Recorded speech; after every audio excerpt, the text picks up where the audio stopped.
นางอนัตตาวิปัสสนาภาวนาหาหันยอดธรรมอนัตตา2 ชั่วโมงเต็มก่อนนี้นางปฏิบัติกุกรรมในเขาพร้อมกันไว้สาเยตนา3 เจ้าก่อนพุทธังที่พุทธาเจ้านั้นผู้เจมีเฮาคาไว้คาออกสาธุธรรมังที่ธรรมานาตาเจ้านั้นผู้เจมีเฮาคาไว้คาออกสังฆังยาริยาแปดเจ้านั้นผู้เจมีเฮาคาไว้คาออกต่อสืบกาเฮาติเลยดูคันธาเปิงดีพระตราสังขากรอิมาหังอัตตาภาวัง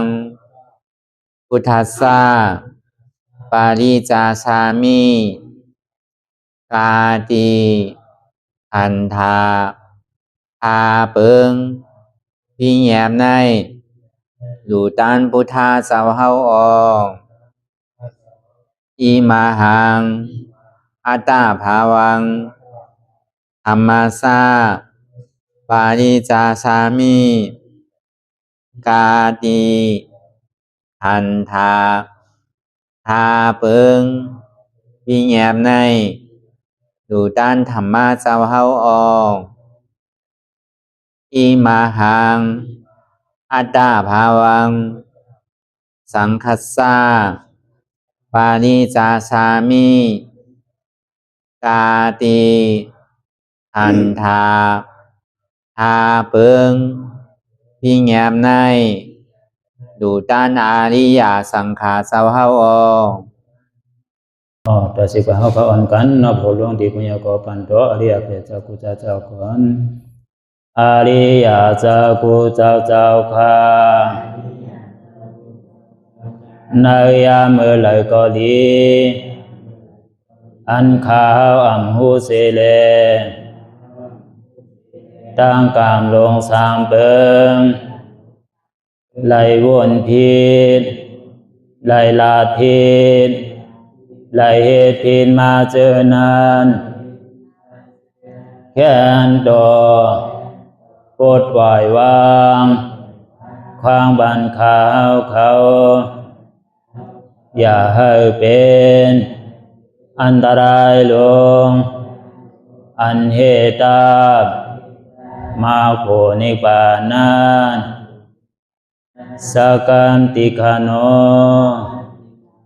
มโนกัมมังวสีกัมมังกายกัมมังแสมมุเรวนพิศลาปิตัวเอพิมาติอาริยะเจ้าภูเจ้าสวรรค์พ้นความไม่ถินไม่ใช่นำกองการนั้นขินในยามในจึงข้าวก็บินเสียสมมาเขาปวุนทีวิสิตาธรรมะตังโดอาริยะเจ้าเขาภูเจ้าสวรรค์พ้นความไม่ถินไม่ใช่นำกองการนั้นขินในยามในจึงสังวาเจ้าเขาภูเจ้าภูบายอกิเขาภูก็ภูโกนแสมมุเรวนพิศลาปิตัวเอพิมาติตนตัวสาวตั้งหลังนั่นในสังพยามมุเรนั่นในสังในก็ภูสังเป็นอันตรายเหตุมรรคผลนิพพานเจ้าไหวใส่ให้ทัศนานสีภาวตระปันยาได้เป็นอันตรายให้จำมาผลนิพพานตอนนี้กว่าวันตามเมื่อตาเฮจงกันอาหันทุกข้าทุกข้าเป็นอนัตตาเยาเดียวอนัตตาตาเปอัตตาที่วิจิกิสาเกลียสานั่นเลยมดสิ่งเก่งหายกว่าในภาวะสัตว์ในอังแผงมันคือเลยห้าไหวผลยันห้าขามปุยนิพพานก็เย็นขันภัยสกรรมหลวยตาเนาะสาธุในก่ออ่อนตั้งสุดในก่อคือเฮานั่งขาไก่กุดขากวาทับต่างขาซ้ายก่อไหลนั้นขาซ้ายทับต่างขากวาในก่อไหลมือสองคอนต่างไว้เหนือตักเฮาบ่อย่าไว้ตัวซื่อๆอย่ามีเคียงหน้าอย่ามีหย่อนย่านหน้าบ่อย่าในที่เฮารับหูนึกเปิดตัวอย่างปิญญาทอมือเข้าใส่ดีเอาอีนี้จังคือกำนำรับตาเนอบัดดาญาณปิญญาอยากตัวที่มันนอวิญญาณทัดใจเตียนเฮาหู้นั่นอันใดเสียนอันเตียนมันพูดปอกเกิดขึ้นเกณฑ์มานั่นในก็คือเฮาบ่หมอวนวางแทบตัดเป็นอนัตตาไหลอ่อนตั้งเฮาไปหันเจ็บไปหันทุกข์ะไปปองแจงแรงใจอนัตตาในก็ด้วยที่ลมเทใจเขาอ่อนตั้งเทใจเขายาวๆเทใจออกยาวๆเทใจเขาลึกๆเทใจออกลึกๆค เขาเกิดออกตายเขาเปลี่ยนออกรูปฟองเกิดแบบตายไหนsẽว่าเขาตัวหลอกหลายๆcáiเขามีญาณตั้งหันสื่อใจญาณตั้งวนสื่อใจหันเฉพาะที่มันนำอุปเปิงไรเอาตั้งแต่ชิวโหต่อไปที่ไหนพ้นผีพ้นเดินพ้นวันมาต่อถึงพองยามเมื่อเหลียวนั้นมีอะไรพองหนาในที่ว่าเป็นเฮามีเฮาเตียนเฮาอุปเปิงพองอะไรเนี่ยใครเท่าก็เท่ามาใครเป็นก็เป็นมาใครตายก็ดีเลยตายเนี่ยมันเกิงมากกูมือกูกินกูข้าวยามเหมือนเก่าเนี่ยในมันบอกนี่ลองตั้งดีว่าตั้งแต่ตินถึงโอถึงตินในมีอันไรเตียนเท่าที่ก็อุปเปิงพองมันไรเต้มีหูก่อยๆหนกมาลอยๆมีตาก่อยๆโมมาลอยๆมีเนื้อหนังก่อยๆเหี่ยวมาลอยๆมีเขียวก่อยๆวางมาลอยๆเนี่ยอะไรก็เหมือนเก่าอย่างนี้เสยลองหีเพิ่งมันเกิงมากูมือกูขิงกูข้าวยำต้องร่วมด้วยใส่เขาออกในเขาเย่าอย่าไปออกก่อมวาอะไรออกเย่าอย่าไปเข้าในก่อมวาอะไรป้องเย่าอย่าไปแวบก่อมวาอะไรเวียบเย่าอย่าไปป้องขึ้นในก่อมวาอะไรเขาย่อมออกก่อตายออกย่อมเขาก่อตายป้องย่อมเวียบก่อตายเวียบย่อมป้องขึ้นในก่อตายตายเย่าก็เกิดเย่าก็ตายหรือเสียเกิดตายเนี่ยมีอะไรแท้งอีเต้มันในก็ใครคือเฮาหู้หันป่องแสงแรงใส่ว่าใจตัวเฮามันเป็นอนัตตาหนูป้าคันถาอนัตตาตัวในก็ใจเก่าอนัตตาตอนนี้สองมาในอยู่ใจพ่วงใจบิวว่นลึกว่นเหลือเป็นเรื่องเป็นราวงุดยิดอยู่หยาบขึ้นขั้นขันใจซ่าใจนี้ว่นตั้งหลังป่องตั้งหน้าคำพยากรณ์บนสังตั้งหลังพ้นมานั่นในก็มันเปิงเหมือนหนังคนตายตั้งนานนั่นในก็เหมือนหนังคนตึกนอนรับอยู่อันหันยุ่มบ้วนอันว่นยุ่มพันนั่นเหมือนหนังคนตาบอดเตียนมันพ่วงปิวกาวากาเป็นในก็เปิดสังในก็เปิดวาใจในก็ใจของเฮามันเป็นอนัตตาวิญญาณหน้าขันธะอนัตตาใสในก็ใจเก่าอนัตตาสามารถมังขิงมังข้าวมังยามในก็เปียวเปียวมุนมุนเซยมียุ่มโกโกมังขิงมังข้าวมังยามในก็หีใจมองใสดีใจหุกใจให้ใครห้องใครให้มังขิงมังข้าวมังยามนั่นในก็ดีดูจ้าดูเวลาธรรมดาของโลกล้อการนั่นในมันไหลลองซ้อมนำมันกูตุกขะมันเจือกสุขะอันนำธรรมดาของโลกล้อการนั่นห้องวสารคัดโลกล้อการนั่นอยู่กับทุกข้าก็กูทุกข้าอยู่กับสุขข้าก็ติดสุขข้าพึกตาที่เห็นผู้เลยอยู่จอมมันหือใดเมื่อหนังนำในนำมันอยู่จอมกันเสียตาในก็มันติดกันเนี่ยอยู่จอมลอกะอยู่กับลอกะก็ติดลอกะเนี่ยเป็นเปิงหลวงมันก็เพื่อห้อมอย่าไรลาในลอกะเนี่ยเพื่อการหนังหือแลติ่มตุกข้าเหมือนเปิ้นติดเหมือนเปิ้นนั่นในเป็นคอลำลองที่อันเท่าถูกดีพึกพอเปิดลูกค้าในใครไปซื้อก็อย่ามันเหมือนหนังเงาเรียนจอมกูเฮากูตีกูไผ่กูป้ายเนี่ยปลายไรเสตาในก็เฮาก็ดีได้พึกเห็นหู้เลยอยู่จอมมันเห็นได้พอเฮาไข่ป่นมันเนี่ยก็ดูหู้จักตุกค้าพอไข่ป่นเจ็บเนี่ยก็ดูหู้จักเจ็บดูหมอได้อยู่จอมมันเห็นได้พอกลุ่มโกมันกลุ่มปลายมันอยู่กลุ่มป่นมันอยู่ปอกเจ็บบ่เจ็บแทงตุกค้าแทงพอโกเจ็บพอโกตายโกทุกข้าก็โกตายจังว่าลองตั้งตายเนี่ยอย่าบีโกเพราะมันใครตายเนี่ยมันไวน่ะกำเลยอันดีโกน่ะนั่นตาเท่าที่เลยเกิดทางเขาว่าเป็นโกนแค่ก่อนในข้าวตั้งเราเดินซิบเหลือลุ่มๆเนี่ยอยู่ในต้องมันดีขานใจก็คืออันเท่ามันนังเนี่ยมันคือกันอย่างนี้ล่ะอันอยู่ในต้องเนี่ยขานใจเหลืออันเท่านังเป็นจางอ่านนับคำมันเลยตั้งทุกข้าคันใจอยู่ในตองเนี่ยตองว่าข้าเป็นเจ้าว่าแต่ลองตั้งตายเนี่ยอย่ามีโก้มองใครตายไว้น่ะเนาะเป็นเหนือกึ่งกลางเป็นเพศภัยตายกว่า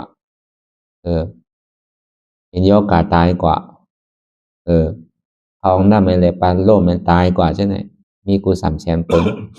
ตั้งตายเนี่ยมันไว้น่ะมองใครเป็นมากเนี่ยกันหูโตเวลาอันตาที่เกิดทั้งนั้นคานใจทุกข้านน่ะก็วันนั้นเนี่ยลองตั้งตาเนี่ยอย่าไปโกยาวเนี่ยตาดีลีโกนั่นนั่นตาเท่าที่เกิดสังวาไรถอมยินตราวิปัสสนาเยาวในซึ้งเนี่ยคาใจคือมันไหลวันในกำเดียวขึ้นในกำเดียวคือมันไหลเมืองแรงกว่าคือมันไหลเดียวอันนี้ นั่นก็เหมือนนั้นนั่นก็เอานั่นใส่อกใส่ใจเขาอกเข้าใจแหละนั่นคือแหละเขาปติมโกในให้ทานอาหารดีได้พึกเห็นหูอยู่กว่าได้ติ๊กมังปอกเขาเหตุการณ์ตลาดเนี่ยพวกใครใส่นาวใส่มันมากกู300,000เปิง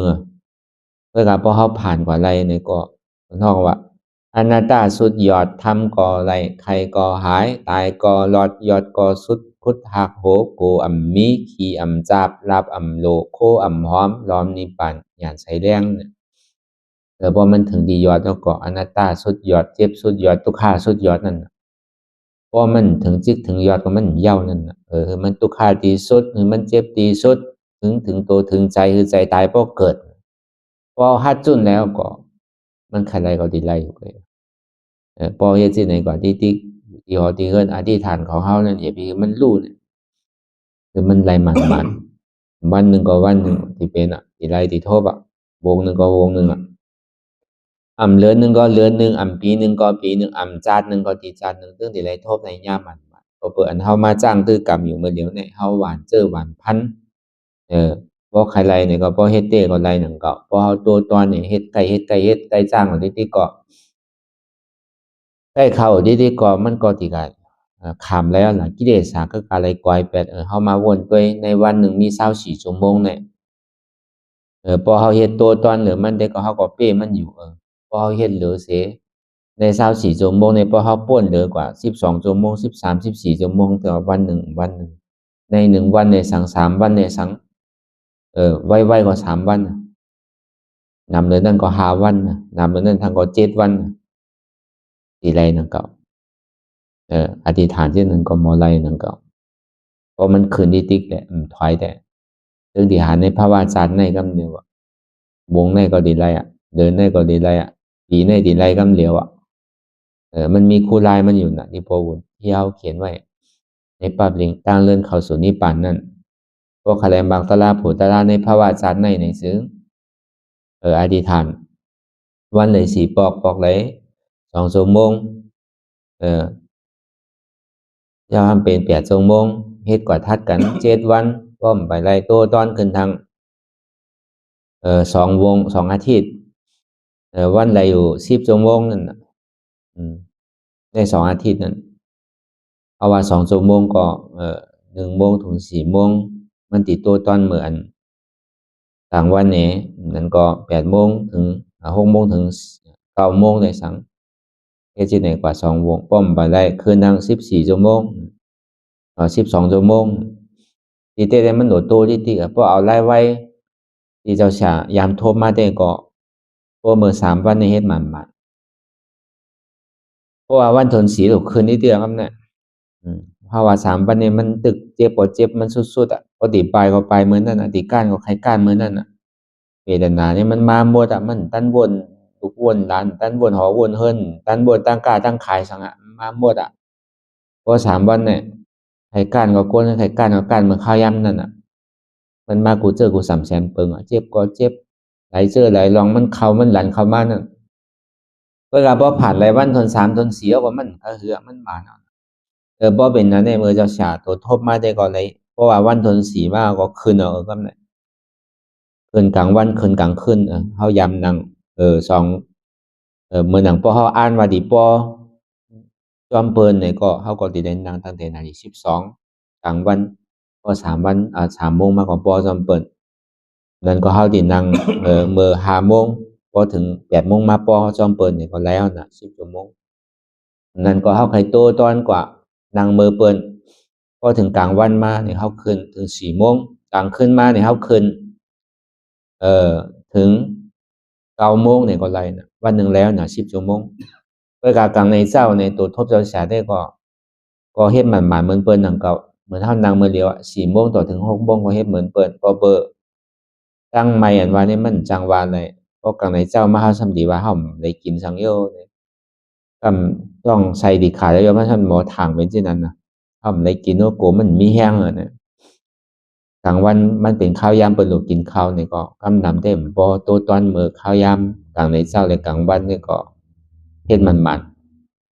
เวลาพอไหว้วันกว่าเหย้าในซื้อเนี่ยมันบ่ได้ไม่ใส่อันนั้นน้ำเนี่ยอาบผมเปียง เขานี่มังปองเนี่ยพอเฮ็ดการตลาดก่อนนะครับถามว่าก็ได้กินเขาในโกมมีแห้งนะครับจังเปลี่ยนที่นั้นเพราะมันต่อยเองต่อยสามารถโกมันมองเขาที่นี่มันก็เป็นน้องตั้งอันคำใจไว้ตัวทบโซเชียลได้ก็ทำนำได้ก็เฮ็ดกลางวันเพื่อการทบเตี้ยๆเป็นกลางคืนที่กลางคืนเนี่ยมันได้สุกสักทางน่ะเพราะอะไรไม่ใจทางทีไรอาบน้ำก็ไม่ใจนะอาบไว้เอาโลแต่ก็เบอร์นั้นกำน้ำในทบเมื่อกลางคืนน่ะนั่นได้เขาใครนั่งถึงเมืองเลี้ยงก็อะไรเนี่ยกลางคืนเนี่ยเขาว่าเพราะเขาอ่านนั่งแต่6 โมงเนี่ยก็เข้ากับปอจอมเปิดเหมือน6 โมงเจ้าเนี่ยก็อะไรเดียวต้นน่ะแต่12 ชั่วโมงตัวทบแต่พอวันทน4เนี่ยก็หวัง10 ชั่วโมงเพื่อกับพอวันทน5เนี่ยตีไรย่อมนะตีเลยเฮ็ดเหมือนเก่า10 ชั่วโมงเพื่อกับพอเหลือก็เป็นสังเพราะมันเหลือกว่าปอกเลย4 ชั่วโมงมันดีเป็นอยู่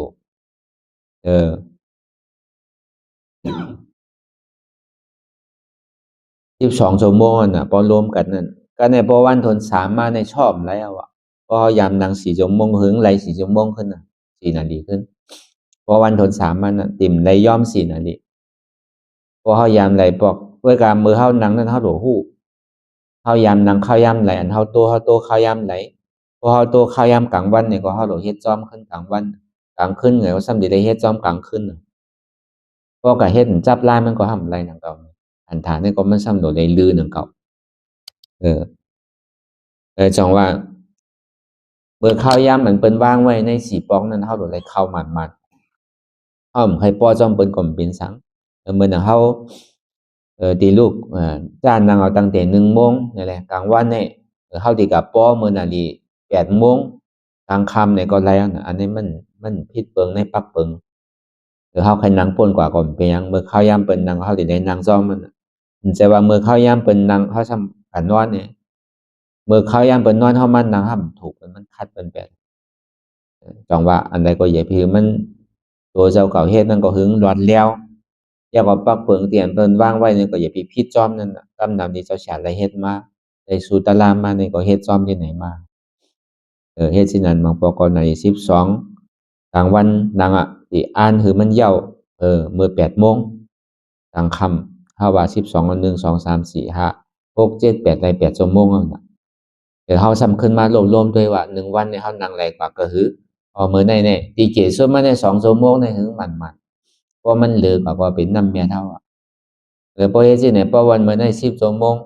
พอมื้อผู้เขาดิคืน12 ชั่วโมงมื้อฮื้อติคืน14 ชั่วโมงนี่น่ะมื้อนึงติคืนอยู่16 ชั่วโมงที่นี่ก็มันเด็กขึ้นหาติๆก็สิยอมเนี่ยมันไหลเป้งเนี่ยมันเป็นสังพอพยายามนั่ง14ก็หึงได้14พอพยายามนั่งเอาตั้งแต่4 ชั่วโมงถัดกันยาวนี่ก็เฮาสิได้โตเป็น6 ชั่วโมงใช่ไหมพอเฮาอ่านมาติก็ปอซ้ำเปิ้นนี่ก็ไล่พอเฮ็ดที่ไหนก็ถึงทบที่เจ้าสามารถเฮ็ดมาได้อันซูมมาได้ใน3 วันเนี่ยพอ3 วันเนี่ยก็มันก็มานพอมานแล้วก็เข้าบางปอก็ตัวต่อถึงอ่านที่สู่กลางคืนนี่ก็คืนไหนที่สู่ตัวเอง3 ชั่วโมงมื้อฟุกมาได้4 ชั่วโมงมื้อฮื้อมาได้5 ชั่วโมงมื้อนึงมาได้6 ชั่วโมงจังสู้ต่อถึงเจ็บให้หาย8ทาย8ต่อถึงไปทบนี่ก็วางถึงเมืองแลงพออันป่น6 ชั่วโมงก็ขึ้นเมืองแลงครับ12 ชั่วโมงนี่ก็วางพอเบิ่งแลงนี่ก็เอาตั้งแต่6 โมงถึงกลางในเจ้า6 โมงก็ค่อยป้อนเพราะว่า12 ชั่วโมงนี่บอกเหลียวก็ไปทบเตอนี่ที่ได้ตีเกตสุดมันใน3 วันทัดกันที่ได้เฮ็ดเฮายามดัง6 ชั่วโมงไปค่ำนี่ก็ต่อถึงเมืองแลงนี่ก็บ่มื้อพุมาที่ได้เฮ็ดเหมือนเก่ามื้อฮื้อมาที่ได้เฮ็ดเหมือนเก่าเฮ็ดได้บอกทัดกันก็มันถึงฮู้คำเดียวแต่ลาเนี่ยพอมันขัดไหลมากล้ามก็มันใจโดนดังเพราะมันเป็นที่ไหนมันเหมือนเฮาล่างมันมีสังเอามันมีรองตั้งของคำสังเอามันจึงปลอดขาวไซลีนเอาเพราะในตัวในใจเฮาก็พอมันขัดไหลมากล้ามก็บ่ตารางให้เขาเนี่ยพอมันนั่งในหมอก5 มิลนี่ก็ขึ้นคำเดียวมาหมดพอมันเหตุการณ์ได้เต็มป่น2 ชั่วโมง2 นาทีก็มันถึงอิเดชาตกอันนี้ตัวโทษที่เจ้าฉายามเฮ็ดมา ก็เฮ็ดมาที่ไหนจริงๆอันว่ายอมเนี่ยมันได้เหมือนเฮาคัดใจยามเฮ็ดนั่งยามนั่ง3ชั่วโมงยามใดมา3ชั่วโมงนี่ซึ่งพอขึ้นมานั่งเหมือนเก่าหำไรเอาอะที่ได้โต้ตอนเด้อทั้งอันเฮายามนั่ง3ชั่วโมงที่ได้นั่งโต้ตอนน่ะ4ชั่วโมง5ชั่วโมงอะที่เกมันพอบอกทน2พอบอกทน3มาหำไรที่ได้นั่งโต้ตอนเด้อนั่นทั้งอันเฮายามนั่ง4 5 6ชั่วโมงเนี่ยมันขลาเอาอะก็การที่ได้โต้ตอนครึ่งหนึ่งเฮายามนั่ง6ชั่วโมงได้นั่งถึงได้12ชั่วโมงอะ3วันเนี่ยแล้วเนี่ยพอเฮานั่งได้12ชั่วโมงแล้วเนี่ยขึ้นมานั่ง12ชั่วโมงก็หำไรอะซั่นสิได้นั่งโอ้ที่เกสุดมันเนี่ย20ชั่วโมงอะ24ชั่วโมงอะที่ได้นั่งครึ่งวันครึ่งคืนเฮ็ดจั่งใด2-3วันอะมันจะได้ถึงที่สุดอะอันนี้เฮาว่าตัวทบที่อันได้เฮ็ดมาน่ะข้อยก็มื้ออันมันที่เข้าได้มันง่ายน่ะมื้ออันเฮ็ดได้มันหยาบเหมือนกันหมดอะจังหวะที่พ่อบุญว่าหยาบง่ายหยาบ2ง่าย2นั่นน่ะหยาบ2นี่ซื่อเนี่ยอันจานเฮาที่เป็นพุทธศาสนาเนี่ยที่เข้าเป็นอริยะเนี่ยมันหยาบนาว่ะมันง่ายๆอะมันหยาบนาว่ะก็เพื่อสังเฮาพยายามเฮ็ดนั่นน่ะเฮาก็กูนั่นน่ะที่เต้ก็เพราะมาว่าเต้มันหยาบนั่นก็มันสิได้เอาอัตตาทิฏฐิวิจิกิจฉา2ตัวนี้ตกได้น่ะได้ว่ามันหยาบด้วยการมื้ออันเฮ็ดเนี่ยมันหยาบแต่โจทีไรก็ทีไรจุนเต้จุนนานนั่นก็อันเฮาติดจับกับไว้กูซื้อกู3แสนเปิงนั่นทีได้พอข้าวยามนั้นมันติตายเต้แล้วน่ะพอหัดตายก็หัดไหลกับเดียวเหมือนเฮาที่คำฝั่งนั้นอันนี้ก็เป็นอันหยาบหนึ่งว่ะก็แน่นง่าย2อันว่านั่นมือไหลให้มันง่ายมือเฮ็ดได้หยาบอันเฮายามนั่ง3ชั่วโมงมันไหลเอาอะสิได้ตัวตอนเฮานั่งยามโยๆก็แรงสิได้นั่งมหาปริญญานั่งให้มันสูงอะเนี่ยมันจะดีเฮ็ดหลายสิได้เฮ็ดมันๆที่เกียรติสุดมันก็เฮายามนั่ง3ชั่วโมงมาเนี่ยสิได้นั่ง6ชั่วโมงเนี่ยสิได้ใกล้ๆนั่ง3วันทัดกันพอเป็นนั้นมาเนี่ยมื้อที่ไหลมาเนี่ยมันตันหูตัวกำได้ตันหูสังเพราะว่ามื้อก่อนตั้งเนี่ยมันยังสิไหลสู่เวทนาลงก็สิไหลรู้พอรู้แล้วในยุคแลนามก็ยังไรกำเดียวว่ารูปเป็นสังนามเป็นสังเข้าก็ที่เป็นอุเบกขานั่งซื่อก็มหันเจ็บก็มหาลอกลายมันเนี่ยมหันเจ็บนั่งก็เจ็บเย็นเนี่ยพอหาเวทนาขึ้นมาหายไปเลยก้อยกาเฮาโดดได้ฮู้ว่าใจเฮานี่ย่ำไปเปิงเนี่ยมันไปเป็นมากเป็นผู้เวทนามันรู้คือก็ยาวอ่ะเพราะใจยังตึงเหมือนเก่านั่นปองเวทนามันรู้มันบางบอกเวทนาอีตอนอ่อนรู้มีน่ะเวทนาลงเนี่ยเพราะมันรู้ตัวทบเจ้าเฮามาเนี่ยมันเป็นเวทนาหลงรู้ก็มันเดียวน่ะดังเมื่อสันทรายปอกทน2เอาเนี่ยเพราะว่ามันรู้เนี่ยก็หลงทั้งเสียงก็มันเดียวเด้อสิใจปีติบ่ใครลุกแหวนกาทั้งเปี่ยวทั้งมนเนี่ย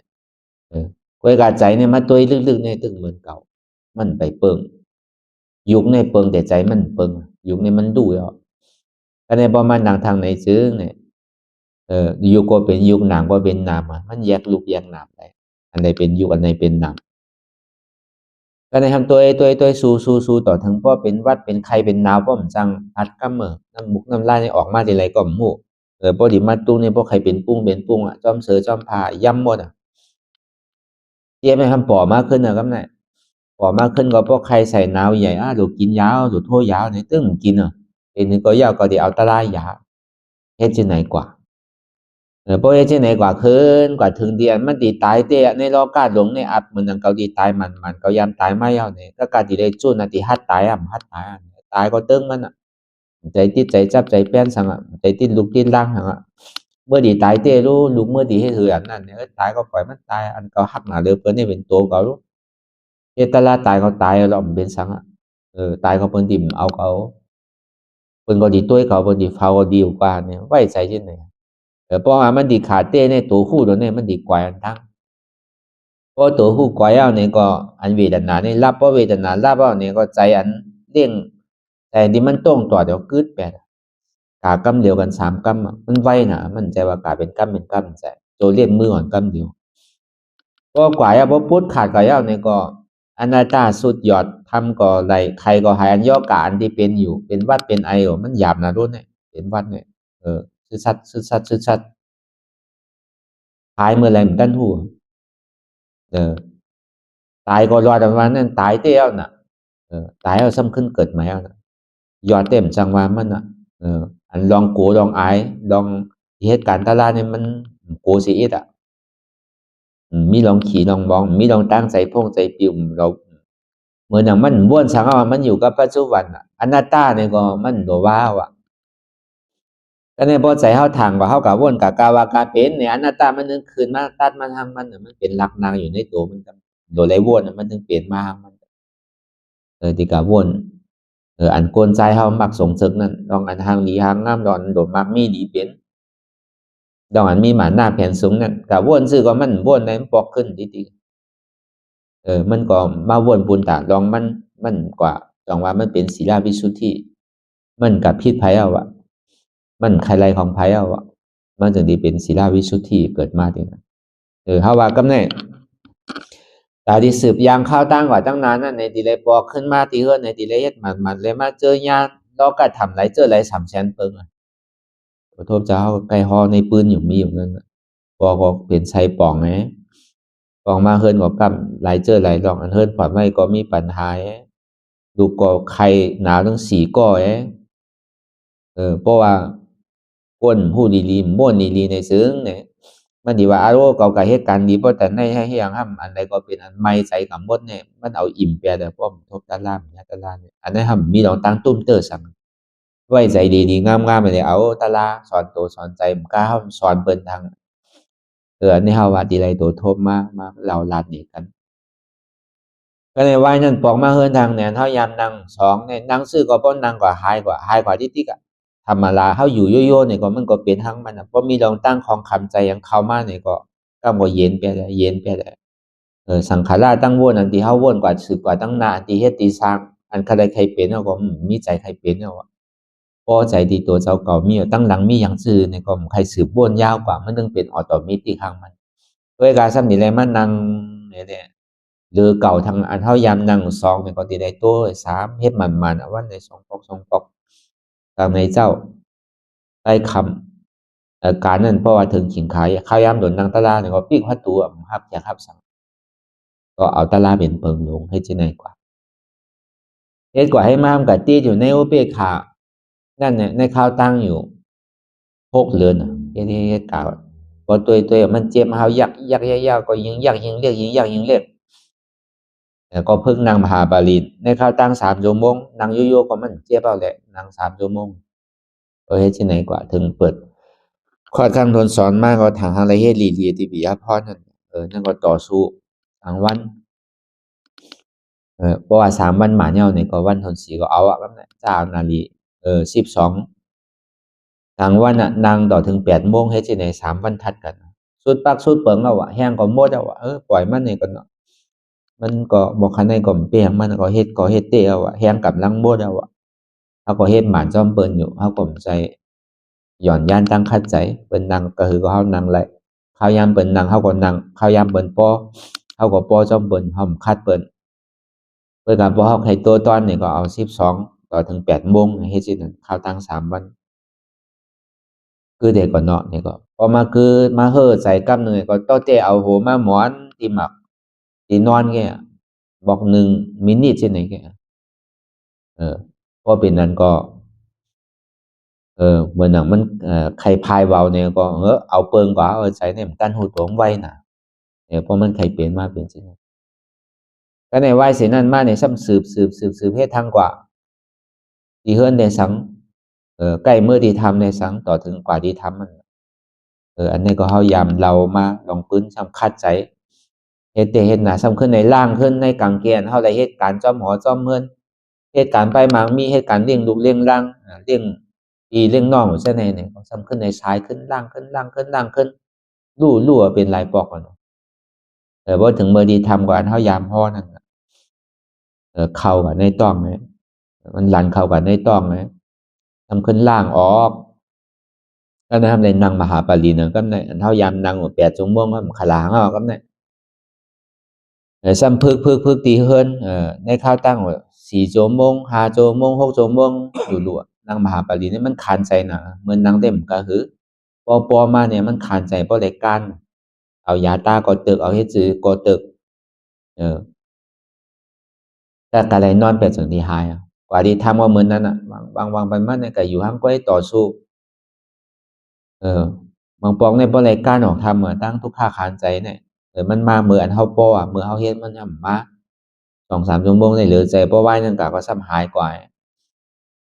เฮ็ดที่ไหนก็ดีได้เอากูเสื้อกู3แสนเปิงเลยแหละเอาล็อกไลน์กูเสื้อกูล็อกนะเฮเลยตีผ่านกว่าไรเฮ็ดที่นั่นเนี่ยก็ต่อถึงมันพวกเขากว่าออกขึ้นเนี่ยก็ในพวกเขาก็เพื่อเฮายามเฮ็ดมาตีเฮือนอย่างนี้แหละอันเฮาต่อสู้จอมเวทนาจอมต้วยเวทนาเตี้ยมันเจ็บเฮาต้วยยากกว่าซ้ำหายกว่านังเก่ามันนังไผซอดเลยแหละเข้ากว่าก็กะใจไปเปิงไปใจเด้อโลดในดีได้ว่ามันเข้ากว่าที่เฮ็ดกว่าเฮ็ดมาก็ถึงเมื่อเวทนาลงมันรู้แปดยาวไหนกวยอยู่ร่วมถอยใจกวยกึดแปดต่อถึงร่วมถอยใจมีแปดใจนี่เป็นอันหนึ่งอันเดียว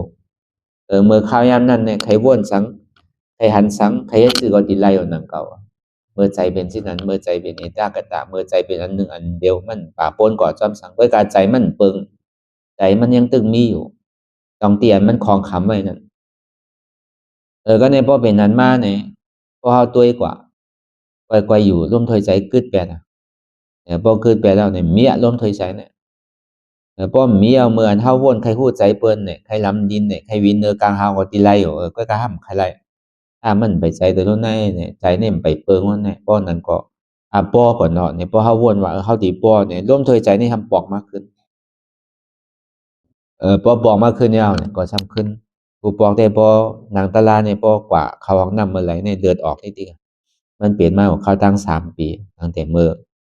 เอตลาเหมือสันไซปิยาพรในเขาตั้ง3 ปีในปังตลาปอกทน1ทน2ต่อถึง3 ปีไหลขำดองอันเดินไหลเพราะเขากันนั่งที่ไหนก็เลยก็แตกคำเดียวออกมาเป็นขดตัวบ่เหลืองหมดถ้าในห้ำเป็นเอาก็เนี่ยกูปองในปอเนี่ยมันดีเจ็บนะในห้ำปอมันหายเป็นหมดเอามันดีสินะก็ในพอมันดังซื้อก็ไล่เนี่ยเจ็บเนี่ยเมียตุกข้าเนี่ยเมียนั่งเนื้อบางหินกระทำปวุนมันนั่งเนื้อบางหินเนี่ยนั่งเนื้อบางหินก็มือหูหลวงได้เจ็บนั่นไหวนั่นหายไปติดๆแล้วในก็เดี๋ยวนี้มาตั้งอธิษฐานตั้งอธิษฐานดีๆพวกก็ดีเลยเขาในศาสนาพระเป็นเจ้าจัดในดีเป็นจัดสุดท้ายเขาดิ่มได้เกิดตายทั้งเนี้ยสังมาพระปวุนเนี่ยเป็นใจเจ้ายาหานตาเต้เนี่ยแต่ละนี่พี่ไม้มือฟุ้งมือมาเมื่อเหลียวกับเดียวอันก็เลยก็หันไว้นิมิตที่ได้หันไว้ในหอแก้วหอเสียงเตียนได้ก็ทั่วไปญาในเก่าก็มันใครไรไปใครไรก็เอากว่าแล้วอันใครไรหนาหรือเปิ้นมือเหลียวได้เจ็บในแกต่างมิ้วได้มันใครไร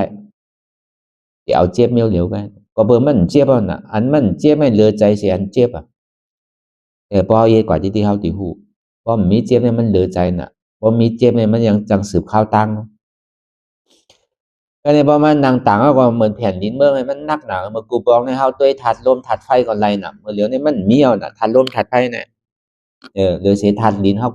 ถัดดินก็เนี่ยประมาณนางก็นักกำเดียวเหมือนหนังแผ่นดินเมืองลงเหมือนหนังโลกกำผาลงมัดเตียงไว้ถอยใจก็บ่ใครไร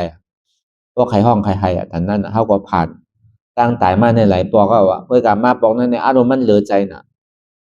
เดี๋ยวเหลือใจน่ะตัวสื่อก็ไล่เมื่อกูปอกปูนว่าตัวที่มันตอดแล้วก็ปองใจที่มันตอดนี่เป็นร่วมถอยใจเนี่ยกันใจเพราะว่ากันใจหายเอาซ้ำตอดขึ้นอันนี้ก็ใจรู้ในนั้นก็มันที่มีที่นักใน5เนี่ยตัวเขากับที่นักเพราะตัวเขากับที่นักมันตอดเต้มันนาลีตึกใช่ไหมอันไหนรู้ไหนอันหน้าตาก็ไม่ไรหน้าตาก็ไม่เป็นไรที่เลยเฮ็ดจือละอันที่มันตอดตึกเนี่ยมันเป็นภาษาเตียนมันทุกข้าขานใจในเป็นทุกข้าเตียนนำอู้เปิงไรในเป็นอนัตตาเนี่ยเพราะวนอนิจจาทุกขาอนัตตาเนี่ยก็ปานนั้นก็ได้บางบอกตัวทุกขาวนเป็นอนัตตาวนเป็นอนิจจาบางบอกวนอนัตตาอนิจจาทุกขาปันตรงมันก็เหมือนหนังล่อที่มันกว่าก็ได้เพราะว่ามันบ้วนจับกันหนึ่งไงเหมือนหนังก้นตอกไว้เลยเพราะสั่นกว่าตั้งตัวขี้พวกไขลันเยอะพวกไขลันตั้งขันใจก็เป็นนั้นก็กองดูกเตียนอะไรตายเกิดมาในมันนำน่ะกองกว่าในโลกำผาเนี่ยมันจังอันนับคับมันไรตั้งสูงเลยสังทีไรอันเท่ามันใหญ่ตายเนี่ยมันเมียมันลูกทีไรมากหัวพวกกองใหญ่กองลงไว้อารูตันในกันหน้าลองตั้งอันก็เลยตึกตายเนี่ยอันเป็นวาเนี่ย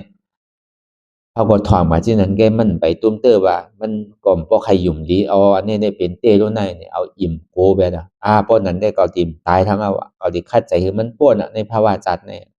ตัวก็ดีๆกันก็ตัวก็มันก็เหตุการณ์บอกว่า2 ชั่วโมงเอาแตกไปก็แตกไปแล้วก็ลันออกกว่าดีผ่าตีเนี่ยขึ้นมาสั่นหลังเหมือนหนังเพิ่นปั้มหัวใจเนี่ยเหมือนก้นตายกว่าเดี๋ยวเพิ่นเอาอันปั้มมันตั้งแห้งมันทีเต้มันแห้งเหลือนั่นอันตามันดีมาประหารกิเลสนั่นในธรรมในพอดีแตกหมดพอดีคือว่าอันเครื่องประหารมันอันตาที่ผ่าซับตัดกิเลสนั่นเหมือนหนังนาอกเนี่ยมันกว่าทั้งไรว่าปั้มไปเนี่ยพอจอดตัวทำหมดตั้งแห้งมันร่มถอยใจเอาออกมาซื่อก่อมหัวมันก็เหตุการณ์ทั้งมันแล้วพอเป็นน้ำมันจะได้แตกเพราะมันหลันตีผ่าตีเนาะสั่นขึ้นมาตั้งเหนือเอาก็แตกที่หน้าอกนั่นก็เนี่ยมันก็โดยได้วนช่างอนัตตาที่กับเนี่ยมันจะได้มาตอนหนึ่งเป็นถาดลมพอถาดลมเหตุการณ์เสียงเอาเนี่ยก็มันก็แตกขึ้นที่ผ่าตีนขึ้นมาตั้งเหนือแตกที่หน้าอกก็ในปองทนสามารถเนี่ยก็เป็นถาดไฟพอไม้เอากัดเอาไม้พอไม้ก็ไม้หนาพอกัดก็ตัดน้ำเขียงก็เนี่ยขึ้นปอกขึ้นหันตัวเจ้าเก่ายามเป็นผู้ยิ่งนำเลยจะเป็นผู้ชายยามเป็นเมียเป็นไหนแค่นอีเมอร์ก็ในอาโลตันในตันเดินเนี่ยมันดีเป็นโน่นในแต่ที่เกิดทางในดีเป็นซ้ำวาอะไรโน่นในก็มันเป็นยิ่งไอ้ทุกซากอันเนี่ยเขาทำอย่างว่าเขาเป็นผู้ชายที่ติดเนี่ยใจโน่นในเนี่ยเอาอิ่มโกไปแล้วก็ในก็เป็นนั้นแล้วก็เอาไพ่เนี่ยมันหายไปแล้วกัดอันไม่หนาอันเดือดนั่นนะเย็นไปเนี่ยก็ใจเนี่ยเปิงไปแล้วเหมือนเก่าน่ะก็ในเมียน่ะผู้ยิ่งผู้ชายนะอย่างอันตรายเป็นอะไรผู้ยิ่งผู้ชายที่ไหนสัตวาก็มีก้นก็มีอย่างนั้นคือเสียงถึงหมดกูเจอกูร้องให้เป็นยุคหนามมดนั่นเขาก็ไปพูดไปบอกวายเสียงนั้นมันรู้กว่าเนี่ยเมื่อเท่ายามทบแรมญาตลาดที่ไหนมามันปอกขึ้นมาขึ้นตั้งแต่เมื่อหูหลวงเงามันเป็นซื่อมันดูดีไหลกว่าดีไหลเมื่อปอกทน2มาซ้ำเป็นหรือรู้ดีไหลกว่าดีไหลเนี่ยมันขึ้นหันขึ้นหมดก็ในประมาทัดสางโดยในถาดหินนำลมไพ่ในปากปูนเนี่ยมันกว่ากับ75 ปูนก็อยู่25 ปูนอันนี้เขาว่าอันหยาบหนานั่นมันเป็นที่นั้นจังว่าหยาบ2ง่าย2อันง่าย2อันว่าเนี่ยมันอันเจ็บแก้นตรงตอนนี้ซานในถาดหินนำลมไพ่ก็ใจการแล้วเดี๋ยวถาดหินนำลมไพ่เฮ็ดตาลาก็เฮ็ดไรต่อถึงพ่อสุญญาตาเนี่ยก็เฮ็ดไรที่ไรด้วยตัวหู้ด้วยอันหู้อันเดียวกันที่เอาปึงอิงเลยเสียนเจ็บแก้นต้องตอนนี้ชันในเฮ็ดตลากว่าเหมือนเฮาเฮ็ดที่ไหนมันแล้วที่ได้เอาอันฮู้กันที่ได้จับตัวฮู้อันเงินเดียวกันตัวฮู้เนี่ยก็ง่ายๆหยาบนั่นเขาเพราะว่าอยู่จำก้นนำในสังโดยมีการนำในสังโดยซ้อนนำในสังเนี่ยมันทบอะไรนั่นเขาตัวฮู้เนี่ยมันละเอียดนะตัวฮู้เนี่ยนั่นน่ะเป็นตัวกิเลสศาสตร์อันถูกที่เย้าถูกที่ทิ้งสิ้นแปลแล้วมันจะดีเป็นซาอุปาติชาตินิพพานอะไรมันจะดีเป็นอาสาวะเนี่ยมันถึงมดสุดเสียงเก่งไรกว่านี่เขาว่าง่าย2หยาบ2อันหยาบ2เนี่ยแต่ที่เป็นพุทธศาสนาที่เขาเป็นโสดาปันแต่ที่เป็นสกิทากรรมเย้าที่เขาเป็นอนาคามมันนี่ก็เป็นอันหยาบเตะเพื่อกับอันง่าย2เนี่ยก็โสดาปันที่เขาเป็นสกิทากรรมเนี่ยเบอร์ตัดมันง่ายๆอันเฮ็ดมันต้องดีหยาบดิ๊กมันต้องดีคัดใจตัวตอนหรือเก่าดิ๊กมันจึงดีถึงไรนี่เขาว่ามาเราลาดเนกันกะเขาว่าเพื่อกะก็อย่าไปโกนังเก่าใจว่าเปิ้นทบยาตลาข่อยว่าเปิ้นเนี่ยนังแบบง่ายๆมันใจนังเก่าดีได้คัดใจเลยเก่าเพื่อกะเหมือนหนังกะก้นกับคุดเสียงอะไรมันยาเสียงนั่นน่ะเนาะมันต้องอยู่มามันมีทางเสียงนั่นเหมือนหนังก้นยามคามกุนนั่นน่ะกุนนำน่ะในกุนกะหม้อค่าในสังมันก็ยามคามโป้นเอาดูมันก็อยู่มากุนตั้งนานมันถึงดีมีทางในภาวะค่านั่นก็ในพอมันหอดถึงกุนป้นภาพว่าค่ายเอาสำนีได้คามอยู่มีหม้อค่าก็ในพอคามป้นมีหม้อค่ามันได้คามกว่าอวิสาหม้อค่ามันก็อยู่มามันมีกุนมันจะได้ฮัดคามลองตั้งหยาบได้ก็มันตึงดีหยาบลองตั้งคัดใจก็สำนีได้ตัวต้นเหนือเก่าในกลางเกตีอันเท่าในการตลาดตีอันเท่าเยเท่าสร้างกูเจอกูสำแสนเปิงนั่นตีได้ล่างทางนี้พอมันจืนปลอดขาวใสมามันมีอย่างมานี่จางมีอย่างไม่ใจเอาเนี่ยมันจะมีเขามาเข้าโผล่นั่น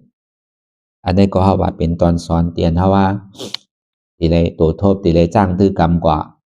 พอเบอร์มันมีเต้เป็นเต้เนี่ยเลยเขาก็มาเล่าลานนี้กัน แล้วเฮาบ่ที่เป็นแฮงโตแฮงใจกว่า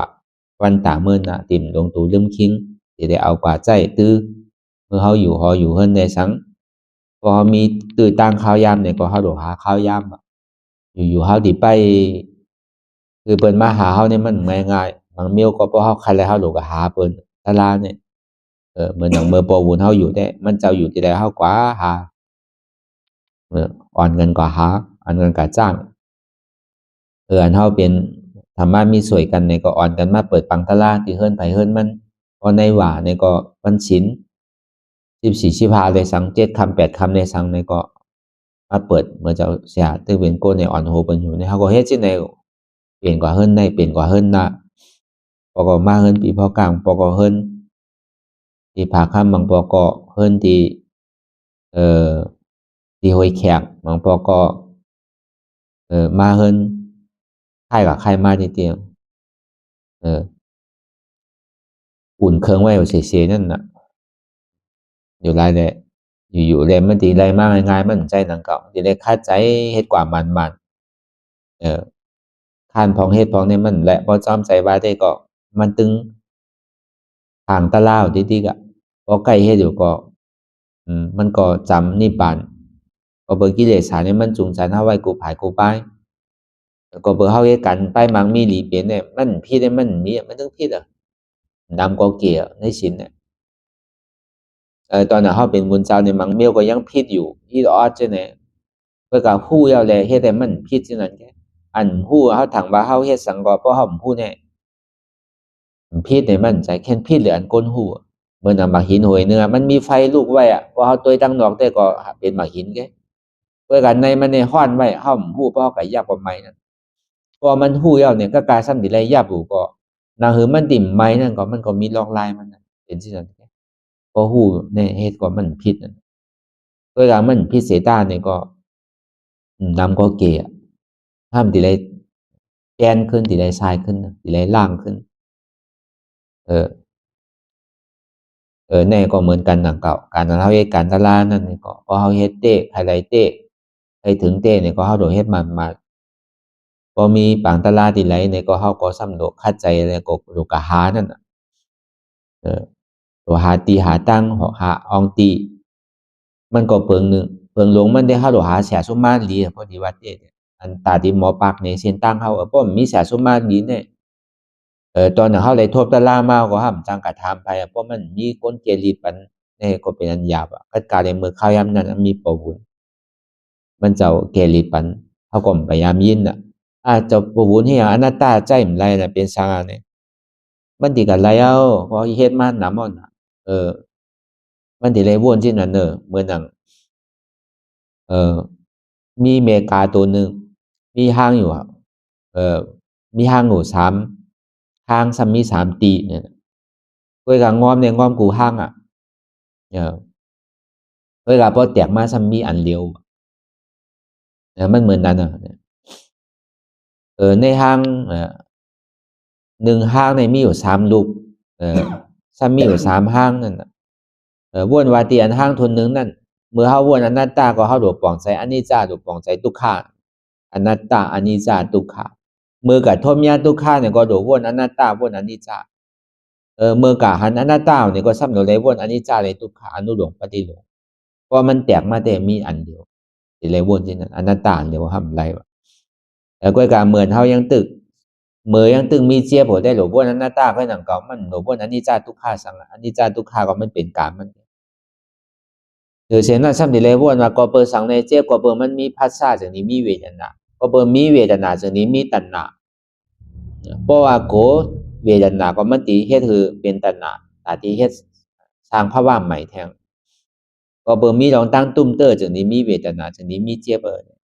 ที่เลยวนลองตั้งผัสสะเวทนาแล้วก็ตัณหาจะไหนเลยสังวนเป็นลองตั้งอนิจจาทุกขาอนัตตาเลยสังทุกขาอนัตตาอนิจจาเลยสังอนัตตาอนิจจาทุกขาเลยสังเนี่ยวนกว่าสืบมาที่เนี่ยมันจะดีปั่นอะไรรอดตัวเป็นที่นั่นอันนี้ก็เฮาพยายามยินเพราะเฮาถามโยพอบุญก็ว่าอนัตตานิดๆแค่นั้นเนาะเวลาพวกก็ถามสร้างๆลังๆดีๆมันจะว่าซ้ำแกลีปันติเลย เฮ็ดจังนั้นเนาะพอมันมีเจ็บก็สิได้ตัวที่มันตอดอันนี้ก็เฮาก็ยามยินเนาะเพราะเมื่อเฮาเฮ็ดใหม่ๆแต่อยู่หลายแหละพอใครฮู้ปัญญาตั้งหมอได้เฮาโหลดด้วยตัวเฮาใจเฮาก่อนเฮาสู้งอกกะหือพอเมื่อเฮาย่ำไปสู้แล้วเฮาก็ถามว่ามันทุลางเฮาฮู้ตัวฮู้ใจเฮาอีหลีเฮาเฮ็ดไรเตอก็ถามว่ามันมีตั้งฮู้ตั้งหมอสังการเฮาที่ถามเสียซุมมาได้เพราะเฮากว่าเลยละๆเฮาสิได้เฮ็ดจือเนี่ยเฮาสิมื้อถาม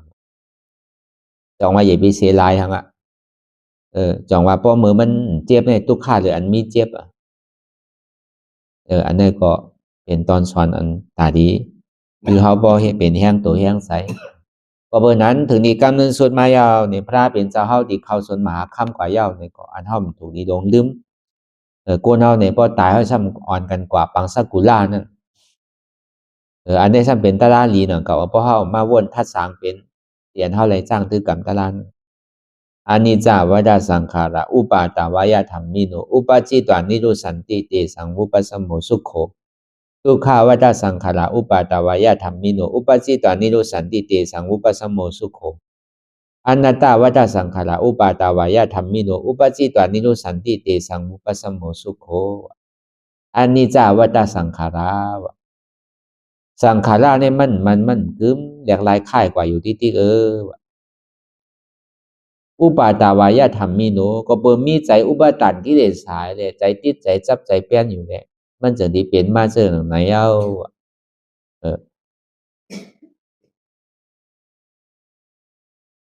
อุปจิตวาธรรมะอุปจิตวานิโรสันติเตสังอุปสัมโมสุโข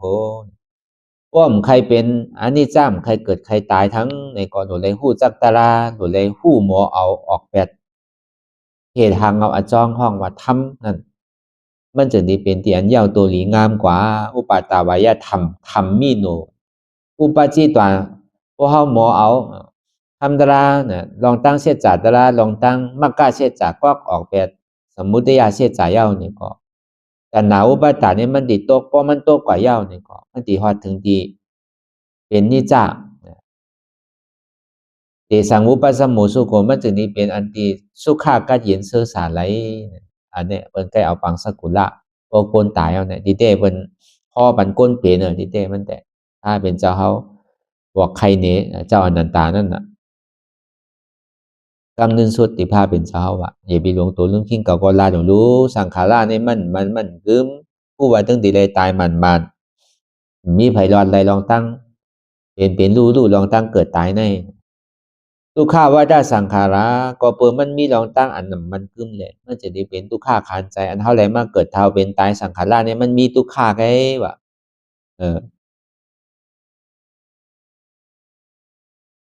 อุปาตาวายธัมมิโนย้อนเบอร์สังแลมันมีทุกข้าย้อนเบอร์ว่ามีอุปาทานมีตัณหาห้าอะไรทุกข้าเวทนาสงเจสุขาเวทนามันจะมีตัณหาอุปาทานธรรมา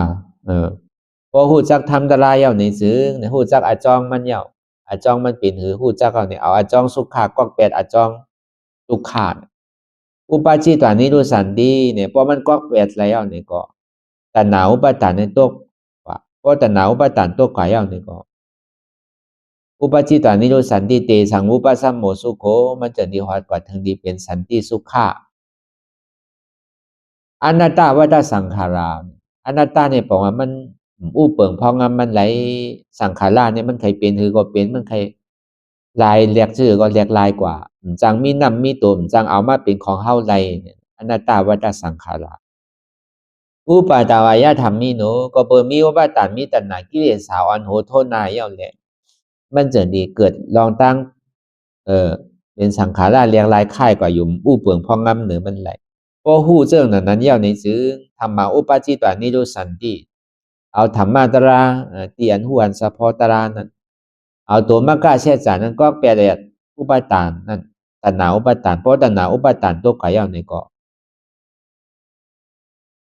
เตสังอุปสัมโมสุโขฮอดกว่าถึงที่สันติสุขะอมตะทัตห้องว่านี่จ้าสันติสุขะอมตะทัตประวัติในหัวข้อเตียนเปิ้นปังสกุลลานั่นในก็มันเป็นกับกายโดยรองอโจทุกขะอจองทุกขะพอ อาจองทุกขารับก็อาโจทุกขานั่นก็รับกว่าเข้ากับที่เป็นผลอาโจสุขานั่นก็เป็นเสจตราสีเปิงในปังสกุลานั่นว่าเลยลองเสจตราสีเปิงอันเท่าไรเกิดเท่าเป็นตายนี่เป็นทุกขาเสจอันที่เท่าเกิดเท่าเป็นตายก็เปิดตัณหาอุปาทานพวกใครป่วนลองทางเกิดเท่าเป็นตายนั่นซ้ำดีเลยหมอก็ออกแปลตัณหาอุปาทานตาที่ก็ออกแปลตัณหาอุปาทานนั้นซ้ำดีเลยเอาก็อันใดก็ออกดีเลยเอาอนัตตาคอกออกเพราะอนัตตาก็ออกอัตตาโตกว่ายาววิจิกิจฉาโตกว่ายาวกิเลสาสุดกว่ายาวนี่ก็เข้ากว่าที่เป็นผลอโจสุขาห้องวันนี้ป่านนี้ก็เย็นในห้องวันนี้จ้าสันติสุขาอมตะอันนั้นมันเป็นรองตั้งกำนึกสุดติพระเป็นเจ้าเฮาไรฮอไรบอกไรเตือนสติเจ้าอนันตาเลยเจ้ายาหานเขาอันยังตึกเป็นพุทธุศาสนาอันยังตึกเป็นอริยะไปฮอดถึงเป็นอาราธาผู้ตัวนั้นนี่ก็มีส่วนไรส่วนเป็นมีส่วนตาดีจ้างตึกกับมีส่วนตาดีไรหู้นั่นรอดยาภายไรนั่นน่ะป้อมไปไรฮอดถึงที่ปานที่กันเจนป้อมไปไรเป็นอาราธาผู้เตอร์นี่ก็บอกว่าอาสาวะนี่มันยังตึกมีอยู่แหละหรือคัดใจให้ถึงมันฮอดถึงฝั่งไรในกาโมฆะภาวะคาวิโมฆะอวิชชาโมฆะแต่ว่าก็อันไปเป็นอริยะเตอนั่นตึกเป็นพุทธศาสนาเตอนั่นเนี่ยคัดใจให้มันเป็นอริยะโสดาปันก้นตีเป็นอริยะโสดาปันนั่นนั่นคือมันซ้ำตีเป็นสกิตากรรมขึ้นจันทราคามกว่าทางฝั่งนั้นคัดใจให้ถึงมันเป็นสกิตากรรมก็อันเป็นสกิตากรรมนั่นคือมันพอดีฮอดจอดถึงที่เป็นอนาคามนั่นเนี่ยก็คัดใจให้มันไหลเป็นอนาคามก็อันเป็นอนาคามนั่นคือมันดีเป็นอาราธาโพในนั่นเนี่ยก็คัดใจเลยคือมันไหลอาราธาโพเรียกว่าเช่นนั้นก็ใจว่าสอนคุณดาพุทธศาสนาก็นังเก่าใจอริยะก็ที่ได้ฟังนั่นน่ะเมื่อนังเรียงานถึงสอนอริยะเขาจอมก็เบอร์เจ้าอนันตานี่เป็นโสดาปันบางเจ้าอันเป็นสกิตากรรมก็มีอันเป็นอนาคามก็มีนั่นน่ะก็ที่ได้ฮู้ได้หันว่าก็เมื่อไรมันไปสุดกิเลสไปหมดไปเสี่ยงก็ยังตึงที่ได้ท่องเที่ยวอยู่ในเมืองผีเมืองสางพอถึงที่นี่ป่านอาสาทำยาวทำนานตายเพราะใครป่นในภาวะจันทร์เนี่ยอย่าไปใครเป็นอย่างโก้นก็อย่าไปใครเป็นผีก็อย่าไปใครเป็นสางก็อย่าไปใครเป็นอันนี้ก็เป็นอันตาที่วนตาที่สอนตัวสอนใจเฮาดังเก่าตละนี่ก็หรือเสียงนั้นทางคลองมาเนี่ยก็สัพเพสังขาระอันนี้จาสังขาระตั้งหมดตั้งเสียงในมาเป็นก้นเป็นผีเป็นสางในห้องว่าสังขาระได้31คงเนี่ยห้องว่าสังขาระอยู่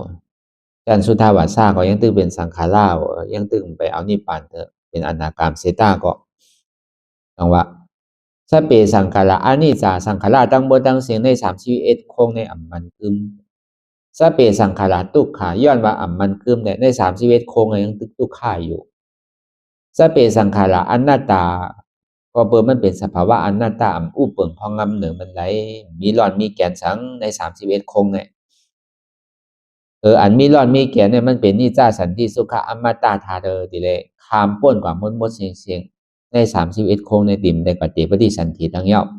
พอจอดถึงกว่าที่นี่ปานที่กันเย็นที่อันนำเกิดอำเทาอำเป็นอำตายในห้องว่าจึงที่ห้องว่าสันติสุขะนิจจามันกึมสันติสุขะอมตะธาอันนี้ก็กำนึงสุติพระเป็นเจ้าไหลหอตระเรียกว่าเป็นตลาสังเวกะก็ว่าเป็นตลาเสียจัดตลานั่นเรียกเขาโปรติมลงตัวดุมคิงว่าเลยลองอจองอโจว่าเลยโจตุขะอจองตุขะว่าเลยอจองสุขะเลยอโจของสุขะก็ดีว่าเต้ก็เป็นเสียจัดตลาสีเปิงนามะรูปังอันนี้นิจังก็ไล่นามะรูปังทุกขังก็ไล่นามะรูปังอนัตตาก็ไล่ก็กะอันเฮาใกล้ไรถ่อมไรยินพอก้นลูกก้นตายกว่าอันเฮากับปังสกุละคือบุญเจ้าบนมาสุดปังสกุละนั่นอีเต้ก็สวดปนตาคือบุญเจ้าได้ฮู้ว่ามีไผในหลวงรอกาหลวงในอันติรอดตั้งตายไรอันติรอดตั้งทุกข้าไรเนี่ยเดอเสพระเป็นเจ้าเฮาก็ห้ามรอดไรนังเก่าเว้ยกะพระเป็นเจ้าเขายาหันตาเขาได้เพราะตายแล้วมันเกิดนั่นมันเปิงสินะพวกในหลวงรอกาหลวงเนี่ยเพราะตายเขาทีไรเกิดอีเลสังโกนในสังอริยาเขาได้สังก็อริยาเนี่ยเป็นเกิดตายแล้วก็มันคืนมันลงมันหลีที่ไหนอริยาก็ตายแล้วมันปอกขึ้นตั้งหลังกันก็ตายแล้วก็คืนนี้ที่อยู่ในเมืองผีเปี่ยวในเมืองผี โดยเช่นนั้นกับเปรียบในเมืองสางของเจ้าในก็นั่นนะเป็นก้อนคืนได้ห้าวกรรมดีแก่เนี่ยกรรมอันนั้นดีในตึงมาหับทางเอามันก็เมียดเลยเสียอันพุทธศาสนาก็เฮาว่าบ่เป็นอริยะก็เปิ้นนั้นน่ะคือเฮาบ่ได้ป้องแจงแรงใจไว้เพราะว่าเปิ้นตายมาในเปิ้นใกล้สวดล้นเนาะอันนี้จาวัฏสังขาราอุปาตวยธัมมิโนอุปจิตวานิโรสันติเตสังอุปสัมโมสุขโขทุกขาวัฏสังขาราอุปาตวยธัมมิโนอุปจิตวานิโรสันติเตสังอุปสัมโมสุขโขอนัตตาวัฏสังขาราอุปาตวยธัมมิโนอุปจิตวานิโรสันติเตสังอุปสัมโมสุขโขที่เต็มเป็นตะลาลีนะกูบอกแต่ก็เขาพอเฮาจ้างตะลาเขาก็ฮู้หนังเก่าพอมาวนทัดสางตัวอ๋อนี่เป็นตะลาเสียจาแล้วแน่เขาก็ฮู้เฮาแต่ก็กับปังสกุลอยู่ที่มือกูปอกแต่เฮาฮู้ที่ปอกมันอันนั้นก็คือเขาบ่ฮู้ไว้เฮาได้ทบได้ยากกันกูก่อนเขามีพ่อมีแม่เขามีพี่มีน้องอันที่ได้รู้ได้ตายก่อนนั้นอันนี้ก็เฮาใกล้ยินเจ้าสังขารเขาเอิ้นใกล้มาปังสกุลอยู่นั่นน่ะก็เพราะนั้นในธรรมมีเนี่ยก็คือเฮาบ่หันทุกขะทำใจเนี่ยก็คือเฮาบ่ฮู้ว่าทุกขะนี่เป็นอนัตตาธรรมมีหันเจ็บทำใจฮู้ว่าเจ็บนี่เป็นอนัตตา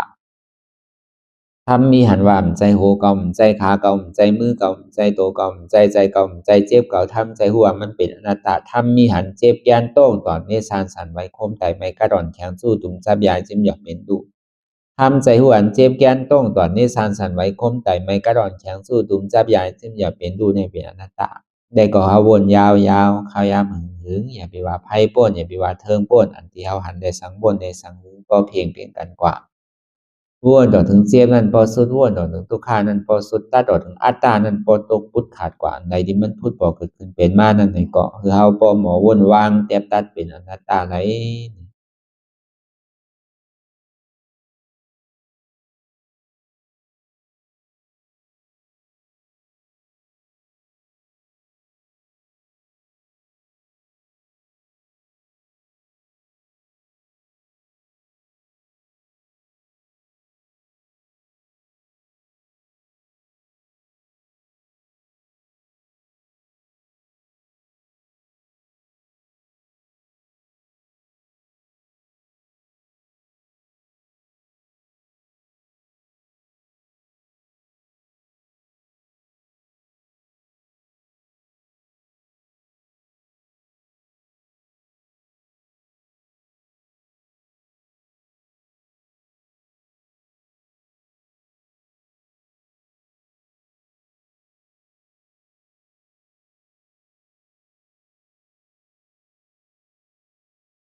ลองตั้งอันเป็นอยู่กุเซอกุยาย้ายข้องคำไว้ที่ใส่หูถอดถอนออกที่ใส่หูมันออกเสียงก่อนสภาวะอะไรก็ดีลองตั้งอะไรก็ดีอันเกิดขึ้นมาที่อยู่ตัวที่ใส่ที่เจ็บสนั่นถอดถอนออกที่ใส่หูมันออกเสียงสภาวะยุคธาตุสี่เปิงสนั่นเจ็บเทียนโตกอดเนตรสั่นไหวโคมไต่ไม่กัดอ่อนแข็งสู้ตุนทรัพยายจึงอยากเป็นดูสภาวะยุคธาตุสี่เปิงสนั่นตีหนังธาตุกว่าผู้ทรัพย์ตีอัตตากว่ายึดว่ามีโตมีใสมีเจ็บสนั่นเอาบ่วางเป็นอนัตตาไหลลองแสนพ่องบิวอยู่อันเฮาว่นลึกว่นเลยอยู่เป็นเดิมเป็นลาวอยู่ซึ่งในสาวถอดถอนออกตีใส่หูมันออกเสียงก่อนยอมกึดยอมออกยอมลงอันเฮ็ดให้เฮายินดียินให้เสื่อมอารมณ์เสื่อมถึงใสถึงคอไว้ตีมันยืดไว้ตีมันเป็นทุกขานั้นควรปล่อยวางออกที่ใส่หูมันออกเสียงก่อนลองเสื้อเป็นทุกข้าเลยลองย้อนถึงใสหลายๆอย่างมันเกิดขึ้นมาตีตัวตีใสตีเจียบสนั่นควรวางย่อเสียงก่อนก่อยค่ายย้ายลายหนึ่งพื้น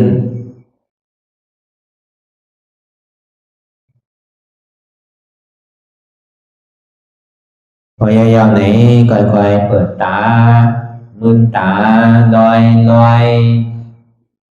ได้เป็นการปฏิบัติธรรมโคตรอายธรรมอันเกิดขึ้นที่โตที่ใสที่เจ็บอันนั้นโคนหาเหตุหาเงาพระจองทุกขันนั้นต่อสื่อการในเฮาที่ได้ส่งเมตตาถึงวิเนยสัตวะทั้งหมดทั้งสิ้นก่อนอิดาเมปุญญังอาสวะคายังนิบานังวาหอตุมาปุญญาภากังสเปสัตตาสัมมาลาภันตุอิตังเมปุญญังอันเฮาคาไลมาตือกรรมปฏิบัติ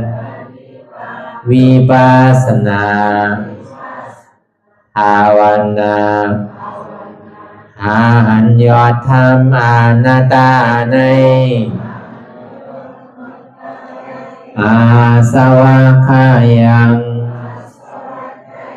เปียนันถาสัพตัดเปนาสวะสีเปิงเสียวแลนิพพานังตีนิพพานันขอดูให้ถึงเสกัมติคามาปุญญาภากังพรดีอันคามานังวิปัสสนาภาวนาทรงยืนปันสเปสัตตานังเอวปอเมสลาญาติกาดึงเคเจอเคได้ก็แลจากว่าสัตวาทั้งสิ่งทั้งดวงนั้น